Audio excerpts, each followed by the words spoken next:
Yes. Jadi kalau kumpul kita ngomongin hal-hal yang berfaedah ya. Jangan hal-hal yang tak berguna. Jangan. Yang berfaedah tuh misalnya kita nih sekarang mau ngomongin soal eh, mengintip sedikit aja deh sebuah buku baru nih, judulnya Range, How Generalists Triumph in a Specialized World, ditulis oleh David Epstein. Keren. Menarik. Coba ya, ketika melihat berita anak umur 12 tahun yang sudah mulai kuliah di bidang iptek, apa yang biasanya kita pikirkan? Kalau aku gini, dia ini 10 tahun lagi dia udah jadi peneliti ternama itu. Ya 12 tahun udah kuliah. Udah belajar iptek ya? Iya, Iya kan? bisa jadi kita mikir gitu ya. Kalau 12 tahun belajar iptek, wah gila juga nih, 10 tahun yang lagi jadi ahli banget nih. Iya kan? Nah terus ketika kita ngelihat anak balita yang mampu menendang bola masuk ke keranjang yang bahkan dia sendiri belum bisa memanjatnya, kira-kira apa yang biasanya kita pikirkan kalau kita ngelihat hal itu? Pasti kita ngomong, wah nih kalau dilatih nih si anak balita aja udah jago banget bisa masukkan bola ke dalam keranjang. Pasti dia akan menjadi pemain kelas dunia di usia yang sangat belia. Bener. Jadi intinya kita semua berpikir dengan logika linier bahwa jika seseorang dapat melakukan X di usia yang jauh lebih muda dari seharusnya, maka pada usia kebanyakan orang dapat melakukan X, ia sudah bisa melakukan 2X, X kuadrat. Karena dia mulai dari awal ya kan? Banyakan orang pada masih barunya bisa melakukan X doang, dia udah X kuadrat gitu. Biasanya kita mikir gitu dan Iya. it makes sense, betul, masuk akal gitu. Iya, memang bahwa mulai sejak dini konsisten, jangan menyerah. Itu kan rumus sederhana yang sering banget kita sebut-sebut ya Iya. dalam menggapai kesuksesan di bidang apapun. Dan kita akan, ya betul, amin, Iya. bener begitu. Benar. Dunia semakin kompleks, tidak ada yang mampu menguasai segala hal. Oleh karena itu pilih satu bidang yang sangat spesifik aja. Pilih satu aja, mulai sejak dini, lalu teruslah berkutat pada bidang yang sama.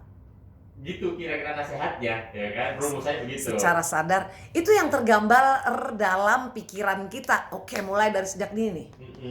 Nah, dalam buku Range yang ditulis oleh David Epstein ini, sang penulis membahas pandangan ini di bagian pendahuluan dengan menceritakan kisah Tiger Woods.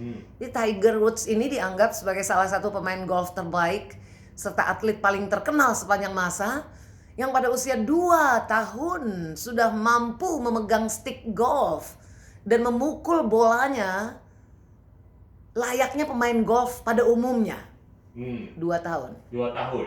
Inilah cerita klasik dari aturan 10.000 jam. 10,000 hours rule. Dengar kan pernah? Ya. 10.000 jam ini kan? Harus master. Masih ingat kan? Itu yang dianggap sebagai rumus universal kesuksesan kan? Ya. Dan banyak kan ikon-ikon yang mencapai kesuksesan jauh lebih cepat dari orang usianya kan? Kayak misalnya kalau kita ngomongin Mozart ya kan, di musik, di papan tuts piano dia piawai banget. Atau Mark Zuckerberg di papan tik komputer. Mark Zuckerberg, bukan Zuckerberg ya. Zuckerberg pakai Z ya. Itu nama-namanya tuh. Namun ternyata Mitra Idola ini yang menarik, yang jadi perhatian kita semua. Selain model Tiger Woods tadi dalam meraih kesuksesan, ternyata kita juga dikenalkan dengan cerita Roger Federer. Oh, petenis nomor 1 dunia. Iya. Apa bedanya coba? Memang beda banget ternyata. Aku juga baru tahu loh. Nggak seperti Tiger Woods, masa kecil Roger itu justru dihabiskan dengan banyak olahraga selain tenis malah. Oh. Sebelum akhirnya dia fokus pada tenis ya di usia remaja. Usia remaja kayak telat dong dibanding yang lainnya gitu kan. Tiger Woods umur 2 tahun, ini remaja udah telat. Oke. Dan menurutnya masa kecilnya yang dihabiskan dengan berbagai macam olahraga katanya justru malah membantu kemampuan atletik dan koordinasi mata dan tangannya Roger Federer. Ada model yang lain selain model Tiger Woods gitu. Iya, ternyata Ini di buku Range, bagus banget ini buku Mitra Idola. Dia memberikan kita perspektif yang berbeda ya tentang anggapan lama tentang kunci untuk menjadi sukses. Salah satunya ya 10.000 jam tadi itu. Itu ya di babak pendahuluan ya, kita tahu di buku ini ya, buku Range tadi. Nah, kita buka halaman sekarang, di halaman bab pertama. Di bab pertamanya, kita nih para pembaca disuguhkan dengan cerita keluarga Laszlo Polgar. Laszlo Polgar itu ketiga anaknya namanya Susan, Sofia, dan Judith Polgar dilatih sejak dini untuk menjadi juara catur dengan hasil yang sangat mengesankan.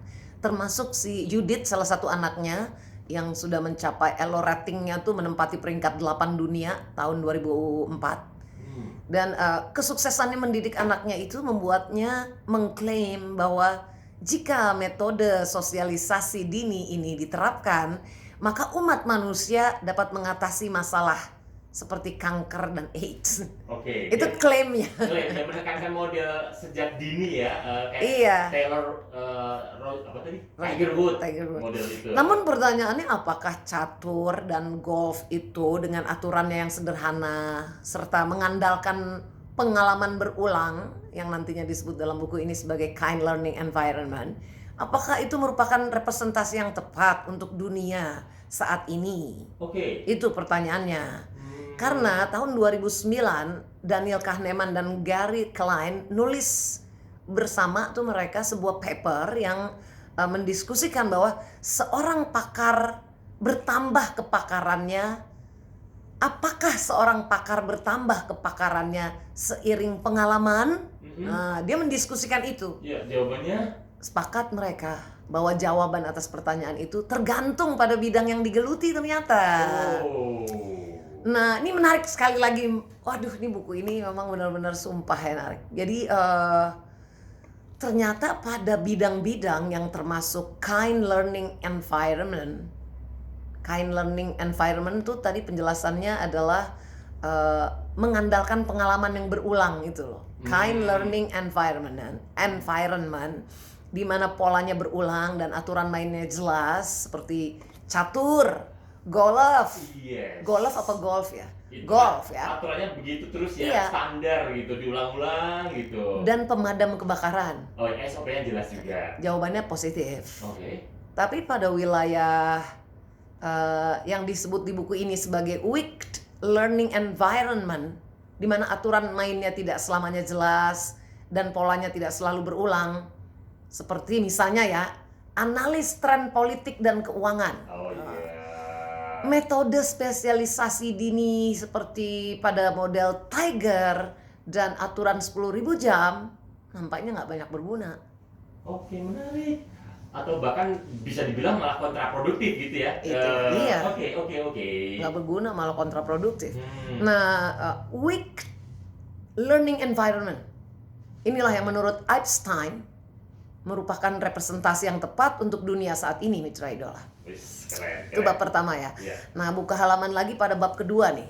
Ini kita bisa sampai besok pagi, Mitra Idola, karena satu buku ada terdiri dari 10 bab.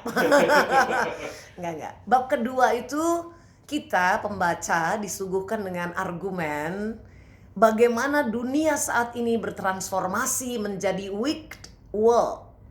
Dimulai dari penjelasan mengenai Flynn Effect ya, peningkatan skor hasil tes IQ pada generasi muda di abad ke-20.